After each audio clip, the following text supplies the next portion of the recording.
যোৱা কিছুদিন ধৰি আমি কিছু বছৰ দেখিছোঁ যে এই পডকাষ্ট যিবিলাক চলি আছে তো পডকাষ্টৰ প্ৰতি আমাৰ কোনো আপত্তি নাই। পডকাষ্টৰ পৰা দুটা কথা আমিও শিকিছোঁ, দেখিছোঁ, বুজিছোঁ।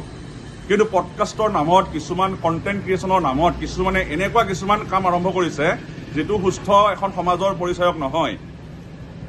যোৱা 21 তাৰিখে এগৰাকী ছোৱালী, তেওঁৰ নামটো মানে হিমাশ্ৰী শইকীয়া চাগে, তেওঁ এটা কিবা এটা চলাই জাম্পিং স্পাইডাৰ ষ্টুডিঅ' বুলি, তাত এগৰাকী, মই কিন্তু নাচাওঁ, তাত মই সিদিনাখন মানে অভিযোগ পালোঁ, মই তেতিয়া চালোঁ আৰু সঁচাকৈ বৰ অদৰকাৰী কিছুমান মানে কথা বতৰা যিটো পশ্চিমীয়া সংস্কৃতিৰ লগত কিবা কিবি জড়িত, মানে নিকৃষ্ট মানে জঘন্য ধৰণৰ কথা কিছুমান তেওঁ আলোচনা কৰি এই গোটেই কাৰবাৰটো এজন যুৱকজন কি হয় কি কথা আমি নাজানো, কিন্তু তাৰ জৰিয়তে আমাৰ ছ'চিয়েল মিডিয়াত গোটেই অসমীয়া সমাজৰ এইটো বিয়পাই দিছে। আপোনালোকে জানে, সকলোৱে জানে যে লকডাউনৰ পিছৰ পৰা মানে সৰু সৰু বাচ্চাৰ হাতে হাতে মোবাইল গুচি গ'ল। তো তেওঁলোকে চাই থাকে, এনি টাইম মোবাইলবিলাক চাই থাকে, সৰু বাচ্চাৰ মোবাইল খুচৰে।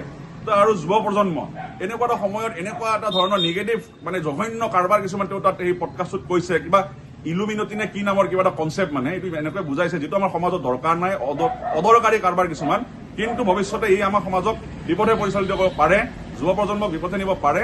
এই গোটেই কথাখিনিৰ যিটো ভয়াৱহতা সেইটো অনুধাৱন কৰি সামাজিক বিষয়বস্তু যিটো বিয়পোৱা, অন্ধবিশ্বাস বিয়পোৱাৰ যিটো কৌশল, তাৰ বিৰোধিতা কৰি মহানগৰী চানমাৰী থানাত আমি এখন এফআইআৰ দিছোঁ আৰু আশা ৰাখিছোঁ পুলিচে বিহিত ব্যৱস্থা ল'ব।